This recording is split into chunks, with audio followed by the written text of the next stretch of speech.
Introduce these fine, funny people for you. Gladys Simon, let's hear it for her. Remember that?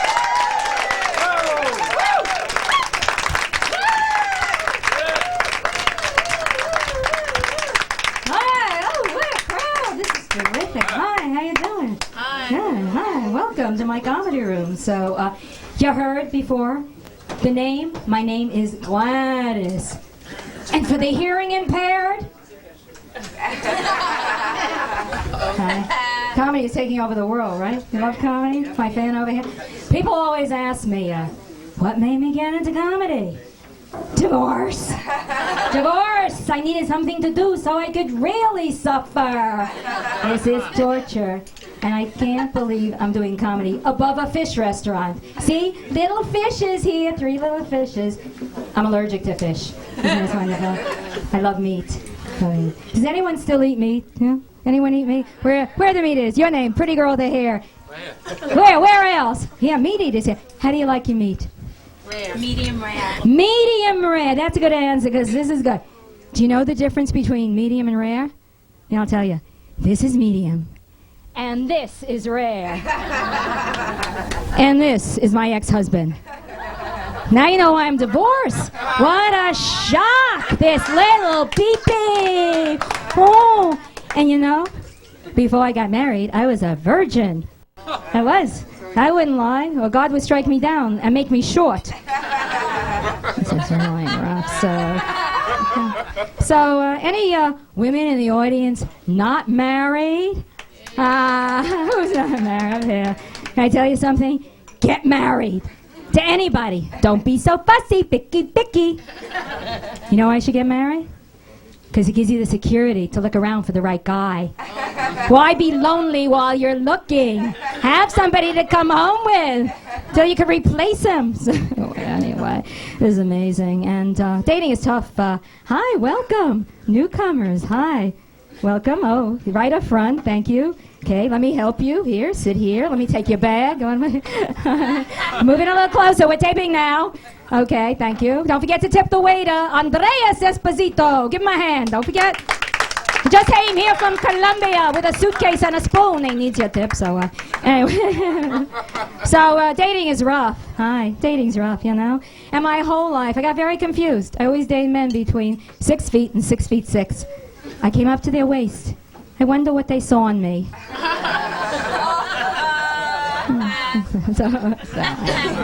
But it's rough dating, and so I'm looking. So, but I'm smart this time. No more one person. No more eggs in one basket. 2 men. I'm dating 2 men. One's 35, one's 65. One's for sex, one's for Scrabble. I'm smart, man. So anyway, I decided it's hard to meet someone you like, you know. So I took an interpersonals column. I did. I used to date 2 losers. Now I'm dating 22. This is great. You want to know what kind of men interpersonal is? Nice men. Nice men in jail. Don't laugh. At least they're used to commitment. You know, men don't want to commit today. There's something wrong with them. They won't want to commit to me. Imagine to me. I always meet these men. They suffer from FOC, fear commitment. Do you know what gets a guy over his fear commitment? A triple bypass. I was dating this guy 14 years. He didn't want to commit. This is a very sad story. This is true. Last week he went into the hospital for a triple bypass, and he came out with a change of heart. Now he wants to marry his nurse. He used to fear commitment. Now he feels rejection. So, anybody working out here, right? You work out? Anybody work out? Where are the health people? Where are the people with the perfect bodies? She has a perfect body. I know. I looked earlier. No. But I'm working. So I want the perfect body. I mean, you can't tell. It's almost perfect. If my top were a little bit bigger, it would be perfect. So I'm working, and I joined this health club. They told me they could get my top bigger, and they gave me these exercises, okay? They put these 2 little weights in my hand, and all week I've been going, press forward, press back, press forward, back, back, back, back, back, back. Now I have cleavage in my back. But I'm also fun to dance with. And last week, this is depressing, I pulled out my back. So I rushed to the doctor. He said, Gladys, he said, you have abnormal fat distribution in your bottom. He said, get a pair of gravity boots and hang upside down. So now every day I go to the health club, I hang upside down, and I pray that what's in my bottom falls into my top. That'll be the miracle on 34th Street. Macy's could use one too. Going is bad. So anyway, how y'all doing? You warmed up. We have a great crowd here tonight, right? We're being televised, okay? We have a bunch of terrific comics tonight. Everyone a little different, with a little different spiel, a story, okay? I want to bring to the stage a very funny comic. Let's give a rousing cheer, a very funny guy, you're going to love him, Mr. Alan Fishla.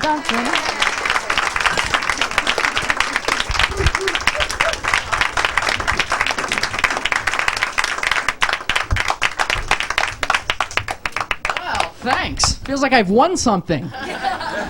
Where do I pick up the keys to my car? Anyway, well, welcome to the David Letterman Show. I'm Dave, I'm your host, and we got a really good show for you tonight. You guys sound like you're in a good mood, which is good, because I'll see what I can do about changing that. Anyway, I'm in a very good mood myself. I just bought the new Springsteen albums today. You got any Bruce Springsteen fans here tonight? Yeah! You hesitated. But so he just put out 2 new CDs, and at the same time, not too long ago. And there's a song on one of the CDs called 57 Channels, and there's nothing on. Have you heard this song? Well, if you heard it, then you know this is the whole song. This is what he's writing about now. 57 channels, and there's nothing on. Hey, Bruce, how about this? 2 new CDs and nothing to listen to! I mean, what other common household themes do you think Bruce is working on? How about sitting on the bowl and a lot of paper? Or my personal favorite, got no clean underwear, gotta wear a soiled pair. Could be a hit.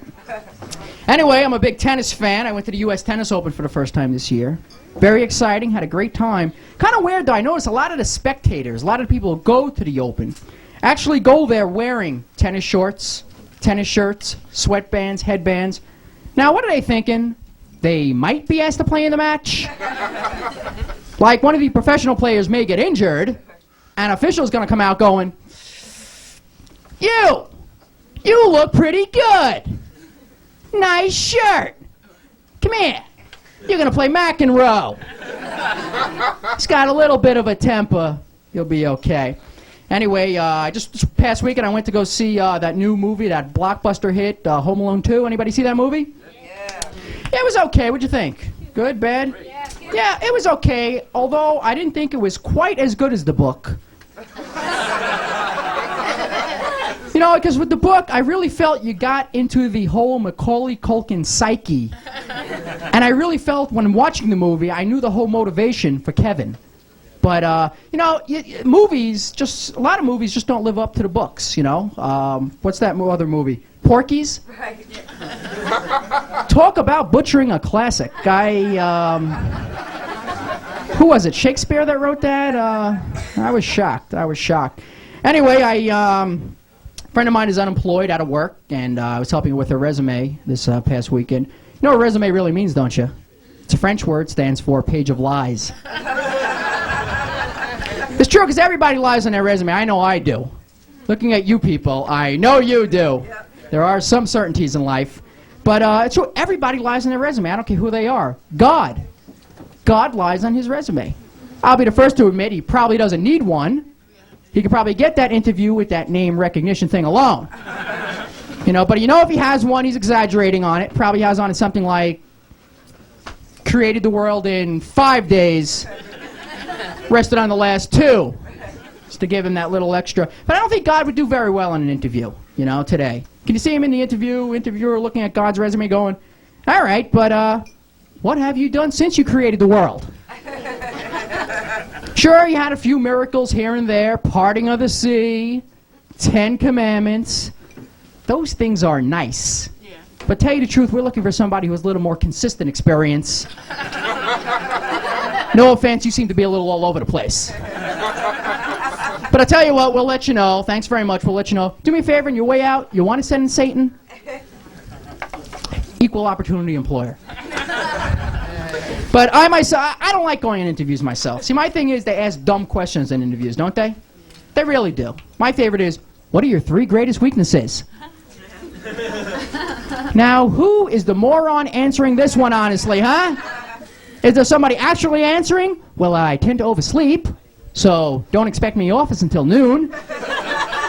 I'm a lazy person. I don't like to work that hard. And oh, I don't get along with people all that well. I don't like people. I don't like you. Anyway, what else? What else we got here? Oh, take the subway a lot. Like I was so shocked to myself. I said, oh, I take the subway a lot. We got subway riders here tonight? People taking the subway? Yeah. He's traveling a lap of luxury, huh? Oh, jeez. Are you like me? Are you wary of any form of transportation that would post a sign stating, no spitting? You know, because I've been taking the subway most of my life now, and I have yet to have the urge to hock a Louie on the F train. Hasn't happened yet. But it's ridiculous, because this is a law, right? They actually have these signs up there, no spitting. And you know they're not enforcing this thing. Because as a police officer, this has got to look ridiculous. There's no way this can look good. All right, pal. Well, that's saliva right there. Don't even think about spitting that out. Swallow it back down. All of it, all the way. Now get out of here, you punk. But see, you're not going to see this kind of sign in many other forms of transportation. You're not going to see no spitting sign on an airplane. All right, maybe Continental. That's basically it. That's right there. Can you picture that, though? Attention, passengers. Please notice the captain has just turned off the no spitting sign. Those passengers sitting in the spitting section, please feel free to do so at this time. Please keep in mind that only saliva spitting is permitted, and chewing tobacco is prohibited. Those passengers sitting in first class, please feel free to use the spittoon. Thanks for flying Continental.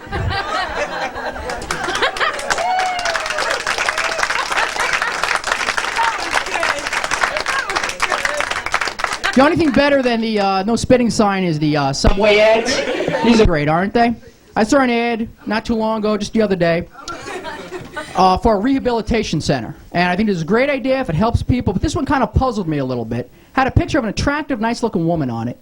And next to the picture it said, Susan B. is being treated for cocaine, and no one in her office knows about it. Yeah, no one in her office knows about it. But the 4.5 million people riding the subway have a pretty good idea. Gee, I think when Susan B. finds out about this, she's going to be a little bit pissed. Push her right back to the cocaine. They put my picture where? Where's my dealer? Anyway, I think something should not be advertised on the subway. I don't think doctors should be advertising on the subway. I don't think it's very ethical. I don't think it's a very good idea. But they do, don't they? You see, remember this guy? Dr. Tush? Yeah, well, this guy, they locked him up. I don't even know what he was doing. He was up doing some weird stuff. They locked him up. They put him away. Folks, you're here. I'm here. The camera people are here. Let me give you a couple tips on selecting a medical professional, okay? This might come up someday, and you'll be thinking of me. Number 1, never go to a doctor who has come referred to you from the MTA. Because right there, if your doctor has come to you from the F train, I don't think that's a good thing. I've seen some of the people that work there. I just don't think they're known for their medical expertise. They're still trying to get that door thing down. Open, close. Open, close. The people are coming, close. Second tip on selecting a doctor, never go to a doctor whose phone number spells out anything. I mean, if your doctor's phone number is 1-800-INFECTION, 1-800-gangrene, I don't think so. If your gynecologist's phone number is 1-800-UP-YOUR-CANAL, hit the yellow pages, do something, you're in trouble. Anyway, I went to the doctor recently, went for a quick checkup. Wasn't Dr. Tush. Thank you very much. Went for a quick checkup, you know, everything's fine. Kind of weird though, he took my temperature with an ear thermometer. I'm not making this up, have you heard about this? This is how, this is total truth. They take your temperature now, a little device, looks like an ear light, goes in your ear, tells you your temperature. So I was as surprised as you guys look. So I asked my doctor about this. He tells me they just found out that the inside of your ear is the best way to gauge proper body temperature. Now I'm thinking, they just figured this out? This is the late-breaking medical news? They just figured this out? Like they were guessing with that butt method. You know, I have a theory with that whole rectal thermometer thing, and the theory pretty much goes that the rectal thermometer has been pretty much a big inside joke within the medical community. Can you picture 4 doctors out on a golf course going, I can't believe they're still buying that butt method. They'll buy anything. I think there are a lot of doctor scams, though. I think that tongue depressor thing, that's got to be a scam. It's 1992. They have laser surgery. They have modern medicine, ear thermometers, and yet to check the back of your throat, they have to insert a piece of lumber down your throat. And the test is only successful until the patient starts gagging. I think they teach it this way in medical school. No, you're not doing it right. Is it gagging? There you go, you're done. Your history. Thanks very much. But anyway, they have phone services. A lot of these phone services out now. The fantasy lines, that kind of thing. Anybody ever call these lines? Oh, no one's going to admit it tonight. You ain't going to admit it tonight. All I know is I got to pay that phone bill. But I love the commercials they have for this thing. I mean, I think this has got to be... Who needs to call the line? I think the commercials are great. They always have some girl in a really small bikini going, call me. Call me. Call me. Yeah, I'll give you a call, honey, at $35 a minute. I'll call you just as soon as I get that second mortgage approved on my home. Until then, we'll just write. We'll be pen pals. But they have phone service out on everything now, which is wild. I saw a commercial for a lottery line. Have you seen this one? Your lucky lotto numbers? Yeah, I haven't called it. I don't know. You know, I assume the way it works is you call up and they tell you what numbers you should play in the lottery. Now, who is this for? Is this for people who can't pick totally random numbers on their own? Is this a big problem for some people? Gee, I never would have thought of 7. Thanks. Hey, thank you very much. Enjoy the rest of the show.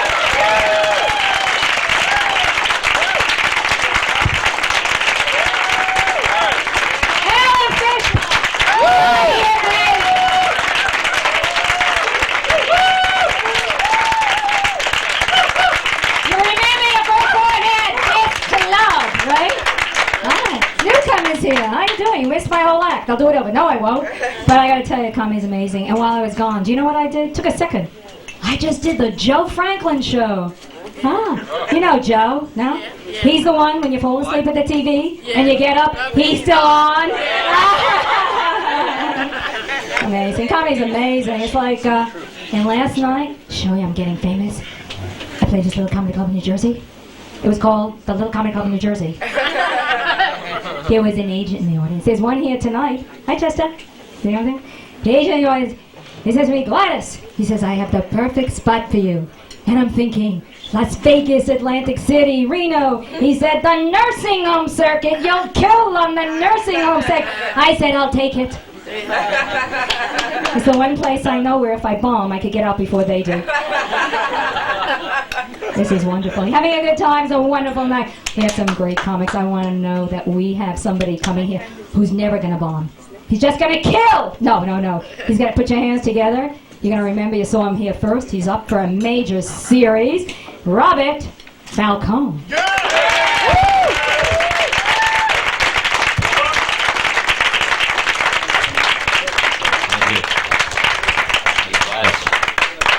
I was so nervous tonight. Put my underwear on backwards. Went to the bathroom, then had a sex change. Yeah, this ain't easy, I'm telling you. Good evening, ladies and gentlemen. Anybody know who Ron Popeil is? This guy invents things. Did it again. He invents the food dehydrator beef jerky instant yogurt maker. Nice combination, right? You eat the beef jerky, then you eat the yogurt. Then you shit little tiny cattle. You give somebody one of these machines, they start dehydrating everything. You go over to the guy's house, it's like, Dave, I don't see the dog around anymore. Oh. But I'm Italian. Like as if you didn't know, right? With the hat, I go like this. I move the shoulders, you know. Got a thumb collection with this hat. I'm Italian. I was brought up in a Jewish neighborhood, and I was sent to Catholic school. Now, parents didn't want to fuck me up too much, right? Get from that like an intelligent hitman knows how to buy wholesale.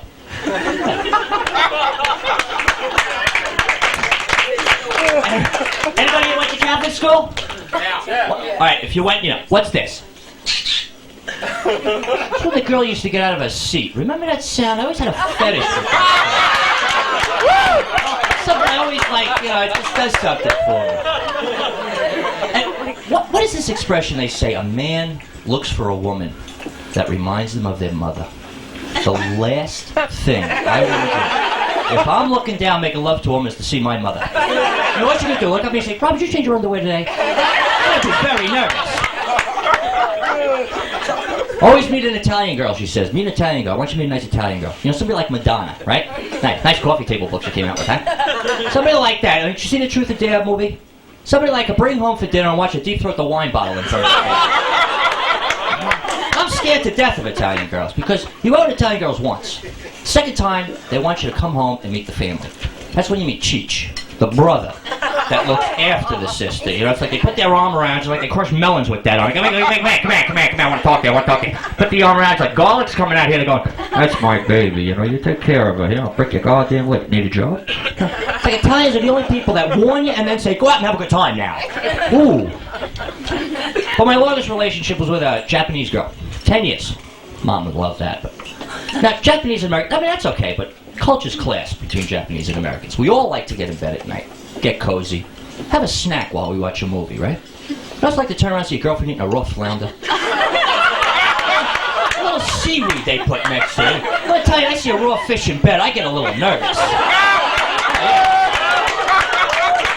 Thank you. And, I had to find out the hard way that she knew karate. Because, I tell you something, Italian women, they're the only women, unlike any other woman, when they're losing an argument, they won't hesitate. They'll kick you right in the nuts. That's it. You don't like it? Boom! That's it. You can't do nothing because they got the brother. That's it. He gets out of the El Dorado. It's like, hey, come here. We're just going to talk to him. When Italian says he's just going to talk to you, it's a lie, believe me. But this Japanese girl, when she would start to lose an argument, I had to find out the hard way that she knew karate. The last word I'd hear is a hi! And that's it. I wake up 20 minutes later, the nose all over the face. Small little girl, tough, couldn't take her. But I get back at her. When she least expected, I'd walk up behind her, I go, yeah.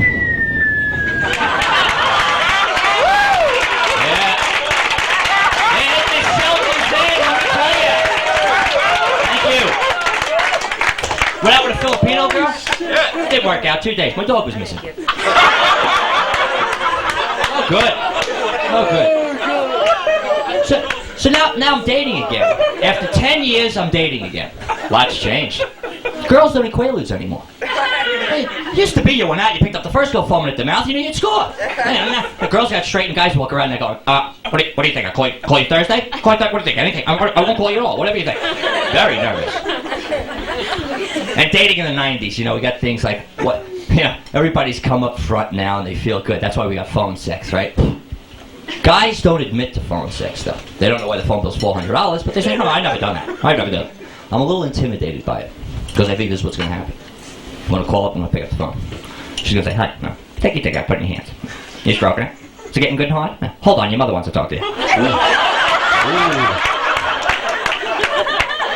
And I tell you, talk about I don't know what to do with my mother now. I'm still single. She's driving me nuts. Thanksgiving, she comes up to me, she gives me a brown paper bag. I look in the bag, it's got a box of condoms in it and a box of rubber bands. I says, Mom, what gives with this? She says, listen, you're still single. Use the goddamn things. I don't want you to get in trouble. I says, Ma, the condoms I understand. What's with the rubber bands? She says, Robert, when you were a little kid, your socks used to fall down, so just in case. You can't get it out. She lives in Florida now. You can't please them. They moved down to Florida, and when they move down to Florida, all they want you to do is come down. Come on down. It's nice. It's nice all the time. It's beautiful down here. It's beautiful all the time. It's beautiful. God, come on down.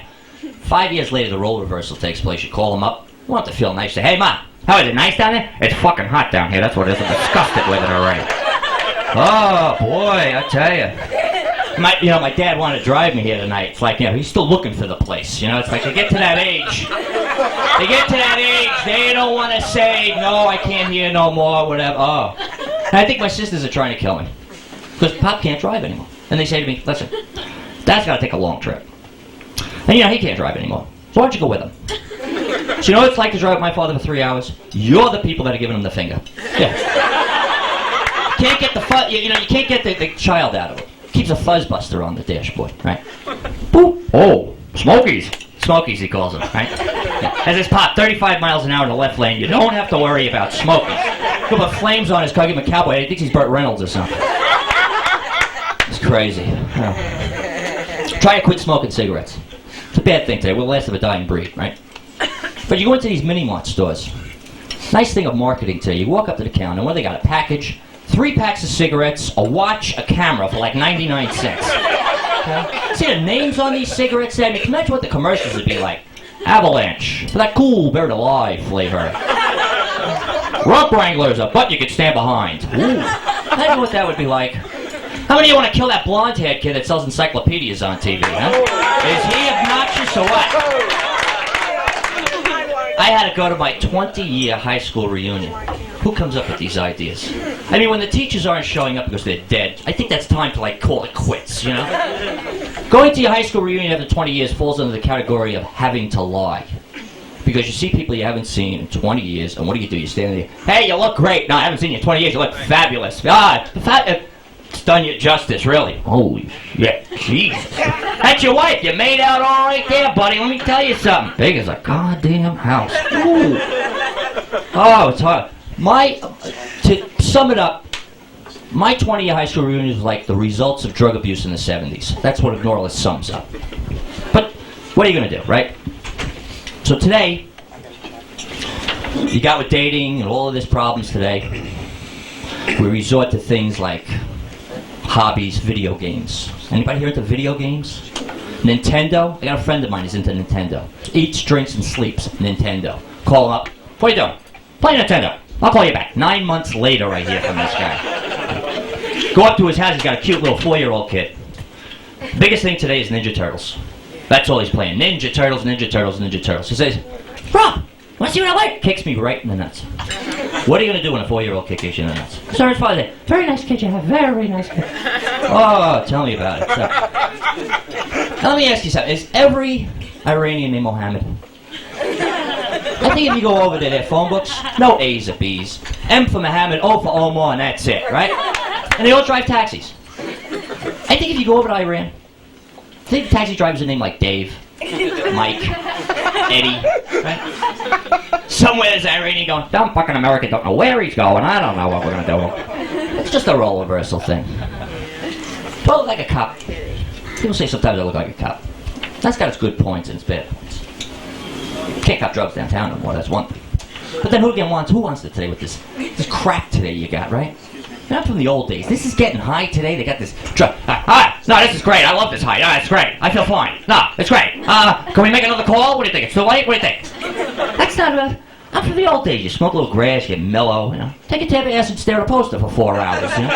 Oh, it moved. I think it moved. What do you think? Oh, go. What are we going to do? Times are changing, I guess, right? And in this town, look at this with the finger, like I'm doing the Borscht Belt. In this town, ladies and gentlemen, did they or did they not write the book on cursing? I mean, you go anywhere else in the country. They're used to. I mean, you piss somebody off. They're polite about it. Fuck you. Not New York. New York, they gotta bring it from the lower depths. You know, you low-life piece of shit. They will make things up as they go along. They see a nationality, they'll make something up. I seen a guy who was crossing the street. Chinese cab driver's coming down the block. The guy almost cuts the guy off. The guy turns around and says, "Your mother sucks laundry." This keeps it rolling. What are you gonna do? What are you gonna do? Wearing a hat because underneath the hat, receding a little bit with the hand. Oh, what do you want? You're trying to look young. I mean, you girls have got it made though. Because guys, when they start to lose the hair, all of a sudden evolution takes place. It comes out the ears, comes out of the neck. I mean, but every place but where it's supposed to be. You know? And you could tease it, you could quaff it, right? Guys are screwed. Because you either pay something on, or you work with what you got. And there's a classic hairstyle called the whip. Nice touch, nice do, right? That's when you got nothing on top. And this hair here, you grow it down to your ass. Yeah. You bring it up, you whip it around, across the front, and then back.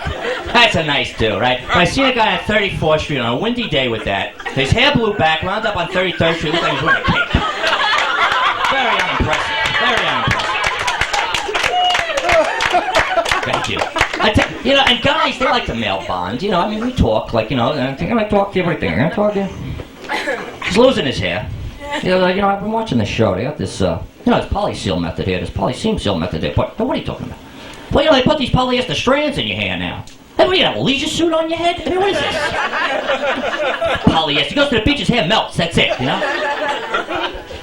Joel, have a good thing. You know, this table reminds me of the Last Supper right here, right? We get one guy with a beard in the middle. That's it. We got a mantelpiece right there. Right? That's great, right? Joel, have a good Thanksgiving?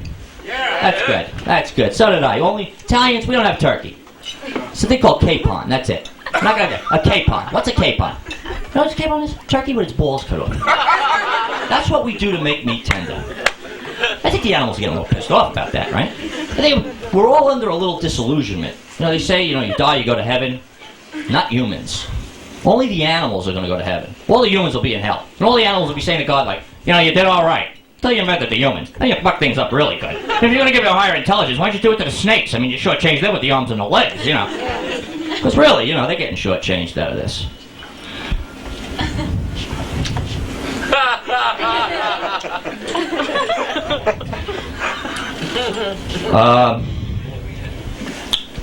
Coming up tonight on the subway. Got $9 worth of change on me. It's gone in one stop. What is this today? Got a lot of panhandlers out there. I noticed something though. White guys got no shot in it. White panhandlers don't know how to be strong enough. They get on a train, they just stand there. Anybody got a dime or a quarter or anything you want, anything. Hey, get lost, will you please? Now black guys, now mind you, I'm not prejudiced. Because, I mean, I think that's disgusting. Anybody says to me, prejudice, I says, well, what does that mean? You'd rather have Al Sharpton or Jeffrey Dahmer live next door to you? See, because I'd rather have Al Sharpton. Because come summertime, you know you're going to get some kick-ass barbecues. And Jeffrey Dahmer, let's face it, right? So that prejudice thing is not for me. But I noticed, white guys got no shot. Black guys, they know how to do it right. Black panhandlers walk on the subway, just stand there and go, if I don't get something to eat, I'm going to kick some ass. And all the white people go, what do you need, $1, a quarter, whatever you need? I don't care. It's you know, that's just using your brains. That's what that is. Not like what they say about Italians, that, you know, they're not business-minded, you know, criminals, right? Always in jail, right? Not my uncle. When my uncle was due to get out of jail, he stayed an extra 5 years. Now he's got credit. That's using brains. Oh, yeah. And I found out an ancestor I have was a very famous inventor. 1 BC, invented the museum. All right, so it wasn't the right time. It was small, it was a little place at that time, but it was smart. Ladies and gentlemen, you are a fantastic crowd. Let me tell you something. My time is about up. I was going to do a little improvisational humor with the microphone here, but anybody here bowl? Like, I just came up my bowling thing here. See this? Anybody here bowl? Yeah. That'll make you feel at home. Lane 9. Louis, maybe I'll pick up your trophy at lane 9. Thank you, ladies and gentlemen. Thanks again.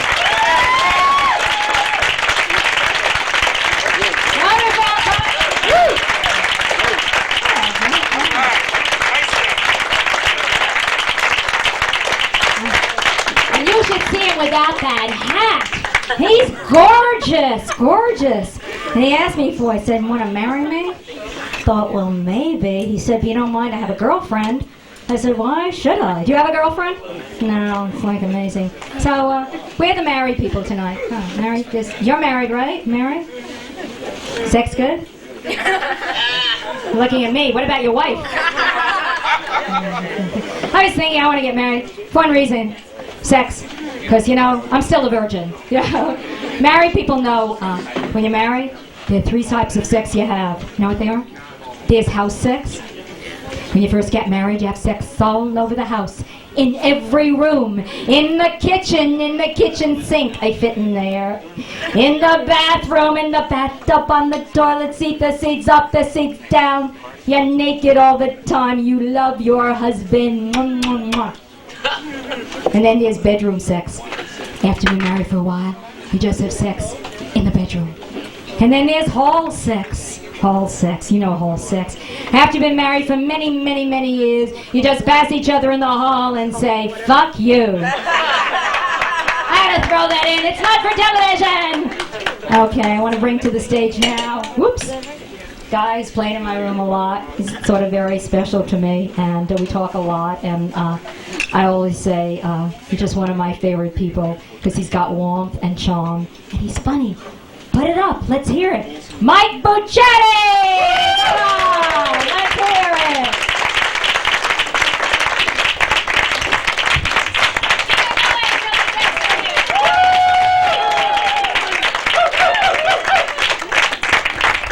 Thanks, Noah. First of all, let's give it up for the comedians tonight. Did a great job. Let's give it up for them first of all.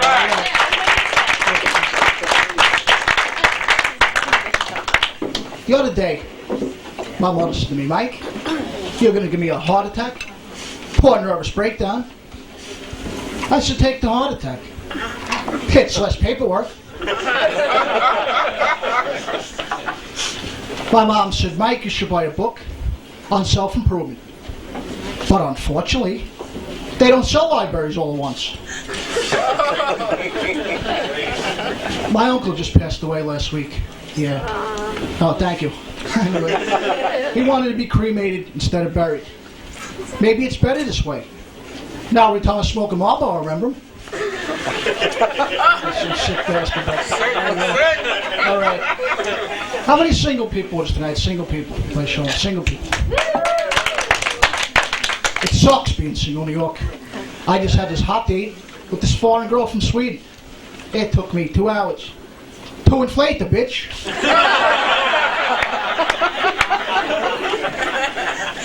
How many people ever watch a late night dating show, Studs, on Channel 5? Any Stud fans out here? Imagine one day a date goes something like this. The limo pulls up. His hair is all disheveled. His clothes are torn to shreds. He smells like he hasn't had a bath in 10 weeks. And he reeks of alcohol. But I fucked him anyway. I went out to this club, and like usual, this girl comes on to me. She gave me a number not once but twice. Now I'm hoping the fucking not once but twice. Oh God. I know this real cheap little slut who knows everyone, especially guys like me. Who she give me pussy? Let me eliminate that thing. Hold on. Let's see. You know, to me, a serious relationship is when you wake up and say, "She didn't look like this when the bar closed." One of my favorite holidays is Valentine's Day, especially when your wife or girlfriend says to you, "Honey, I love you," and the milkman, the mailman, the paper boy, the pizza guy. Anybody like impressions? Yeah. I want to do an impression of John Wayne, Dice, Curly from the Three Stooges, and Joe Pesci going to Brooklyn for sandwiches. There's one little problem. John Wayne is bugged on Quaaludes. So here goes. Listening good. Cowboy. Oh! I said I wanted some salon. Not bologna, a bologna head. Hey, you motherfucker. Where's my sandwich, you cocksucker? You stuttering prick, you fuck. Why, certainly I want a sandwich, guys. Thanks. All right. Thank you. How many Catholic people was there? Any Catholic people in it today? I was abused in Catholic school. I went to Catholic school in the first grade. They used to rob my milk money, call me cheese dick, and other nasty shit. And these were the nuns I was talking about. I walked into a face-to-face confession on accident, and I said to the priest, "Father, my wife committed adultery." "All right, son, go outside, say a few prayers." I'm walking out of there. I said, "Son, about the adulteress. Is she available for private parties?" What? How many Italian people were there? Any Italian people, Ro? Good. Now I feel safe. I'm only kidding. I'm half Irish myself. In fact, me and my brothers are close. Yeah, we're close. We're close to friggin' killing each other. My Irish uncle used to say when an Irishman dies, they should stick his ass out of the ground. This way people have a place to park their bicycles. I do horrible woman in New York. I was thinking of moving to the Ozarks. At least there I could have my first, second, and third cousins. You know, when I was a kid, I went to speech for 6 years. I'll never forget the first day. We all sat down. The teacher got up and said, "It's time for speech class."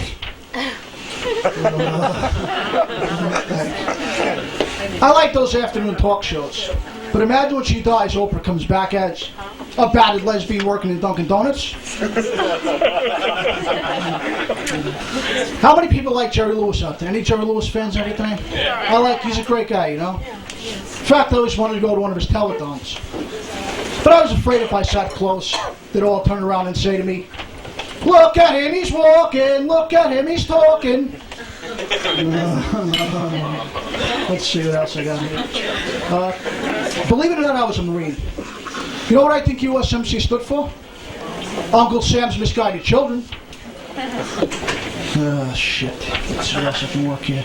I want to ask you girls a personal question right now. What do you ladies think of me physically? Because women always wanted me. Like they wanted a condom on prom night. No material here. Let's see what else I got here.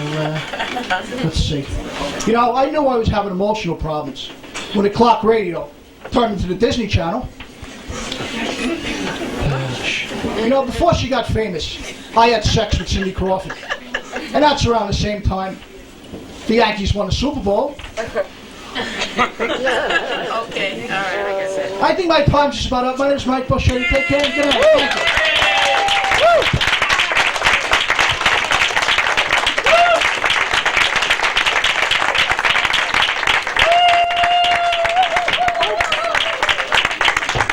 Let's hear it. Hi. So we're about that midpoint now. That midpoint now. Where we all get a chance to stand up, yawn, kiss each other. You don't want to do that, do you? Hi. You finished your food, right? It was good? Had a good meal. So anyway. Okay, you ready for more show? Yeah. A few more acts, okay? An ex-comedian started out here, in this room. This is amazing. Just 3 months ago. And now she's playing every single major comedy club in the city, really.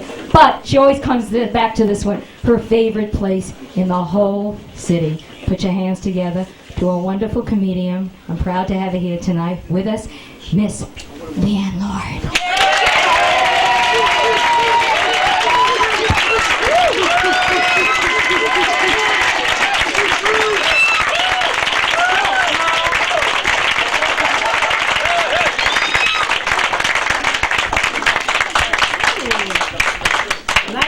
Crowd. Let's have a hand for our MC, Gladys, tonight.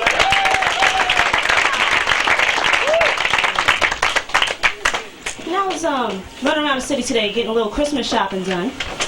And this man who I didn't know came up to me and he tried to talk to me. Now, I've got this little theory that there are 3 types of men that talk to women in the street. Lonely men, desperate men, and inarticulate double-jointed men. Yo, how you doing, baby? Now, why do men do this? I think we know why. Because there are 3 types of women who like it. Lonely women, desperate women, and HIV-positive women. Now, you know, some people say that a man will only talk to a woman in the street, you know, if she's dressed provocatively. That's not true. Because I know I would bet money that if I was wearing a suit of armor, there's a man that would come up to me talking about, "Yo, baby, you looking good. Why don't you come on down to my place? I got a can opener." "Oh, come on, baby. It's electric." Now, I don't mind too much when a man talks to me in the street. It's kind of flattering, you know. What really bothers me is when a man stares. Because, you know, when a man stares at me, he makes me feel like a Kentucky Fried Chicken value meal. 2 breasts, 2 legs, a biscuit, and burnt French fries.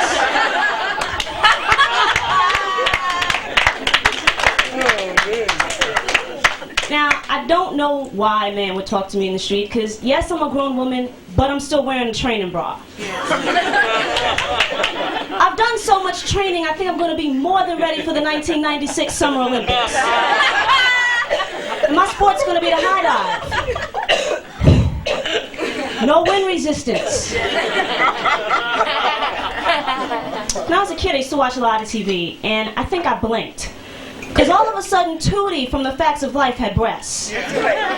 Couple of years rolled by, blinked again, all of a sudden, Rudy Huxtable from The Cosby Show had breasts. What I want to know is who's going to blink for me?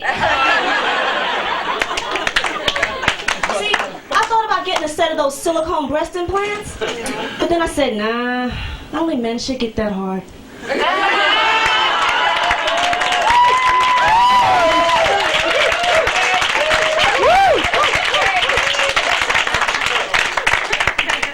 Just a quick survey. How many people here have kids? You have kids?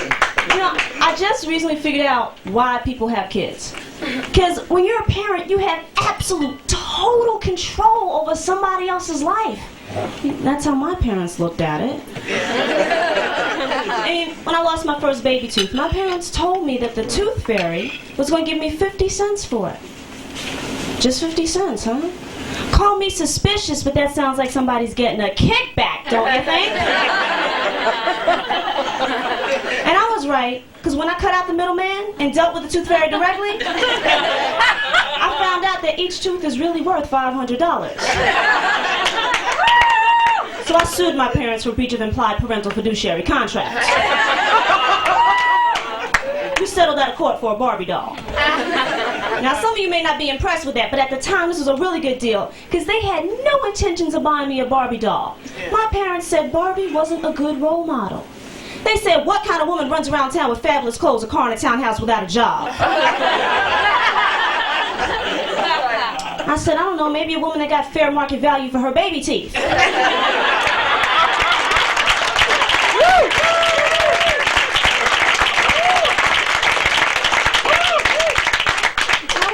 This. Parents are very powerful people because without any help or guidance or government intervention, they will name you what they want. My parents named me Lee Ann and spelled it L-E-I-G-H-A-N-N.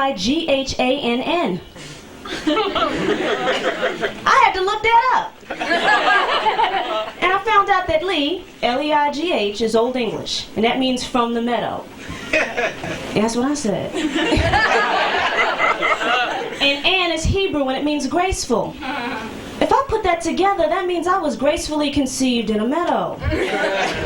Now, I don't know how that's possible, because if I look at my birthday and I count back 9 months, I was conceived in December.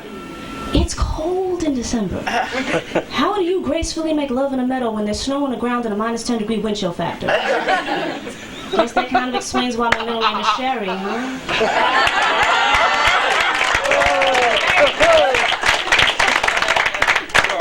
You guys ever do that? You're like an adventurous crowd. You ever take your birthday and count back 9 months to see if there was a special occasion that prompted your conception? Yeah. You know, like prom night? Yeah. No, anybody here with a birthday in August and September? August and September? Yeah. See, oh, good. No, you're really easy. Because you count back 9 months, you know, you can see it around Christmas time, New Year's Eve, the liquor's flowing. You're an eggnog fetus. I'm one, I was born in September. It's cool, except that all my birthday presents have always been back to school supplies. Do you know what it's like to get a pack of number 2 pencils, a box of Crayola crayons, a marble covered notebook, and a Scooby-Doo book bag for your 21st birthday? And the gang at the office is just not impressed with that Scooby-Doo book bag. Anybody here with a birthday in December this month? Yes. Sorry to hear that. No, I feel bad for people born this month because the closer your birthday is to Christmas, the more likely it is that you are never going to reach your maximum gift receiving potential. See, I know what I'm talking about. My father's birthday is 3 days before Christmas. And every year we cook that man a fabulous feast. And on Christmas, we let him eat it.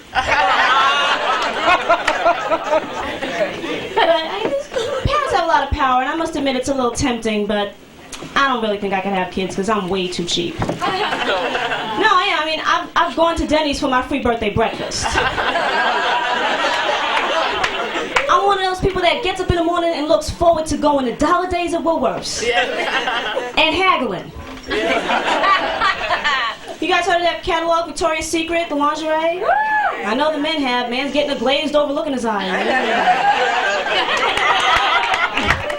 No, they are expensive. I got a girlfriend, she shops through the catalog, and this thing buys 2 bras for $50. I would never buy 2 bras for $50. I'd buy 50 bras for $2. Because the bras I buy are strapless, hookless, and seamless, which y'all remember. I don't need much. To be honest, I'm standing up here just getting away with a headband.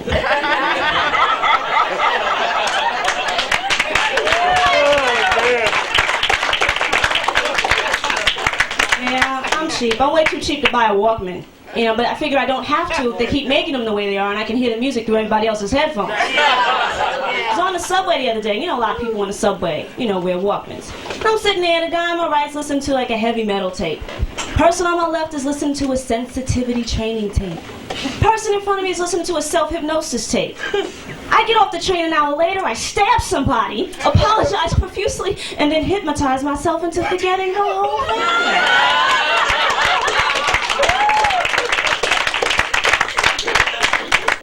Anybody been to McDonald's lately? Without a coupon?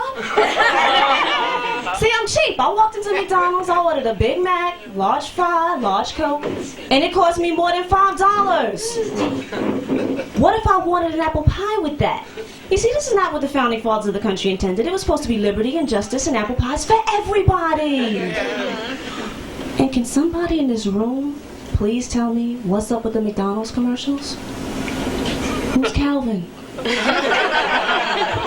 And why would anybody in their right mind think a 17-year-old boy could own McDonald's? See, what happened to the commercials from the good old days? You know, when you turned on your TV, folk was singing and dancing, you know, jumping double dutch, trying to say you a McNugget. What happened to that? I want to go back to that. I want to turn on my TV. I want to see folks singing and dancing up on top the counter with their uniforms on backwards. Doing a real 90s commercial. You know, Big Mac will make y'all jump, jump. Red fries will make y'all jump, jump. The apple pie will make y'all jump, jump. Jump, jump. Yo, someone try to cook, but they can't cook like this, huh? Someone try to cook, but they can't cook like this, huh? Someone try to cook, but they can't. Woo! All the rest. Oh, wickedy, wickedy, wickedy, rest.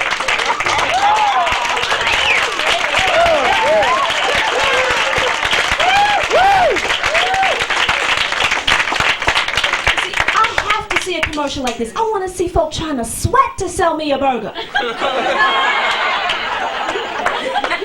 Now, y'all know, if McDonald's does a commercial like that, then Wendy's is going to have to do one, right? Dave Thomas would get out there,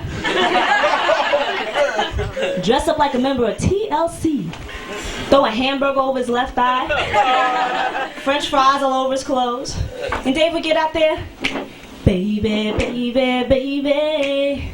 Ow! Wendy's has the beef for you. Now, I don't think I need to tell you. McDonald's does a commercial like that, and Wendy's does a commercial like that. Who does that leave? Burger King. Burger King, exactly. Burger King gonna jump out there, and of course they're gonna break all the rules. They're gonna hire Michael Jackson. Pay that brother $10 million to do one commercial. And Michael do it. He'll get out there and go, if you wanna have it your way, don't matter if you're black or white.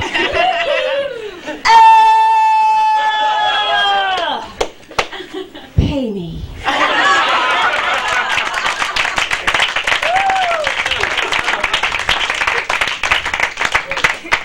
Have you guys seen this milk commercial? There's a commercial that tells you drinking milk will give you great muscle tone and bright, shiny eyes. What's chocolate milk gonna give you? Now see, if milk did all the things the commercial says it does, then milk would be an illegal substance. They'd start telling parents the 3 things to look for when your kid is hooked on milk. Great muscle tone, bright, shiny eyes, and the ever so obvious milk mustache.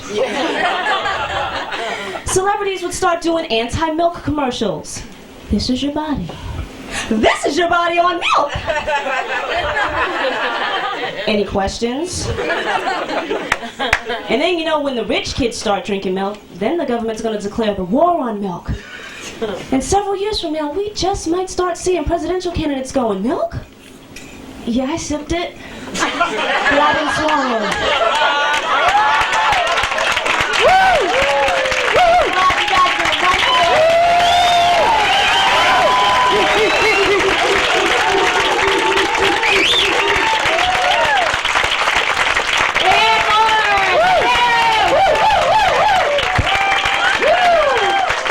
Got a great bunch here tonight,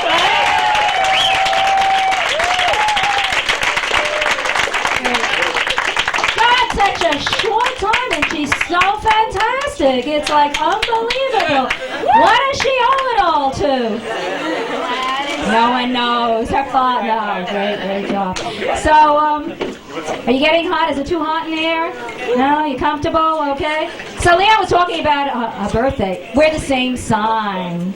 And the same age. No. No, actually, my birthday was in September. I have this very unusual mother who got me the most bizarre present. Do you know what it's like to have a mother who's very strange? She calls me up and she said, I got you something special. I'll give you a hint. You'll be 7 and I'm be 9. I said, Ma, you got me a bingo game? She said, no, I got you a burial plot. You'll be 7 and I'm be 9. I said, Ma, if I'm 7 and you're 9, who's 8? She said, it's for your future husband. I said, Ma, in case there's no future husband, please, don't move over. I need my space. No, my mother's very strange. She made this deal with me. She said, okay, I bought you the burial plot. I made the investment. Now you pay the dues. You pay the dues.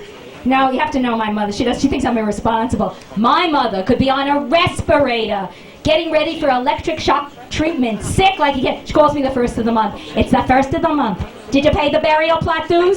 Did you pay the burial plot dues? I know you. You're irresponsible. You won't pay the dues. Then I'll die. I'll die. I'll have no place to go. And I'll wind up in the urn with your cat. This is great. So that's my mother. So what can I tell you? So now I want to bring to the stage, once in a while, people change their professions just to get into comedy. Isn't it true? What's your profession? Yeah, yellow jacket. Don't ask. I don't want to ask. Okay, but people do. Look at Jessica Hahn. I mean, okay, our next man. I want to bring to the stage a very funny guy. He's a partner in the room with me. He also coiffed me. Okay, you see a lot of him. He has a cable TV show on New York. So let's put it together to a man with a funny face with some very funny ideas. He's Arthur of New York.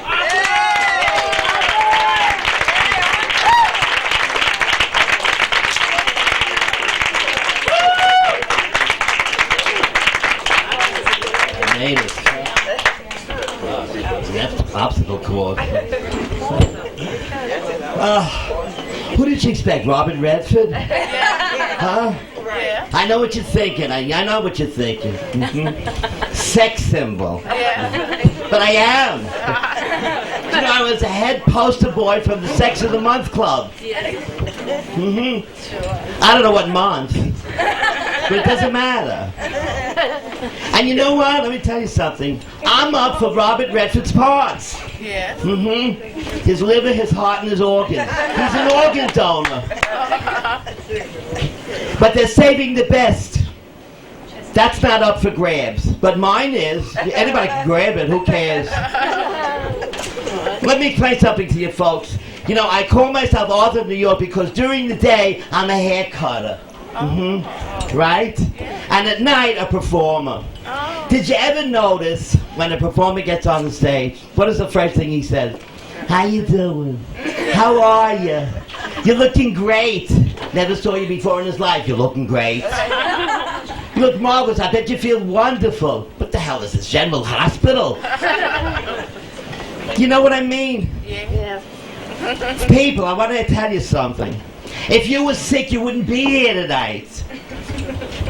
But you know, that's what happens with performers. They get on there and know what they're saying. Don't believe a word they say.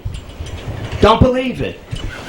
Now let me tell you something. A couple of weeks ago, I was performing at the Copacabana. And in the front row, right over here where you are, right where you are, there was a woman sitting and she was shaking like this. You know, after watching her for 6 minutes, I was shaking myself. I thought she was sitting on a vibrator. And then I thought, yeah, I bet that's Katharine Hepburn. I looked down and she looked just like Spencer Tracy in drag on a bad night. But you know what? I felt very sorry for her. I did. I later learned that she was the president of AA and she needed a couple of drinks. But here's where I made my mistake. I said, hi, how are you? All that bullshit, you know what I mean? I lied because who cares? And you know what she did? She stood up and gave me a 15-minute medical report on all her illnesses, her sex life, her allergies, everything you could possibly think of. People, 15 minutes, I clocked it off my time. Who the hell needed a partner in the act? My God. You know, you have to be very careful these days. You have to be very careful. But like I said before, next week I'm opening at the Betty Ford Clinic Cocktail Lounge. You know, you gotta be sick to be good. Forget it. Now I'm gonna ask you people a question, but I don't want you to answer because I don't need a partner, you know that. Did you ever get up in the morning, take a good look at yourself in the mirror? Oh my God. You know that feeling when you looked in the mirror when you just got up? You thought that Edward Scissorhands cut your hair in the middle of the night. And then you look like Bride of Frankenstein when you get up. And you're wondering, what should I do? Should I go back to bed or just take poison? And here, let me tell you one thing. How many people, and I know it's true, and you know it's true, got up in the morning and said to yourself, today is not my day. How many times, right? Today is not my day. I'm not going to work every day, she said. I'm not going to work, I'm not going to school, I'm not going to do anything. It is not my day, period. It happened to a friend of mine. She went back to bed, slept all day, and the ceiling fell on her head. Wasn't her day. And when I looked in the mirror, forget it. I saw these ugly lines and bumps and lumps and cracks. I thought the mirror was cracked. I was calling for the super immediately. You know that? Well, my friend said to me, what are you worried about? What are you worried about? Everybody has lines. Those are what they call laugh lines. Laugh lines up here. Who lives over here? Well, I have 3 options, people. I could dim the lights in the bathroom. I could change the mirror to a smoky mirror. Or I can kill my friends for telling me. Oh, well, that's life. But you know, being a hair cutter, being in this profession, you meet the funniest, I wouldn't say funny, the biggest characters in your life. You know that.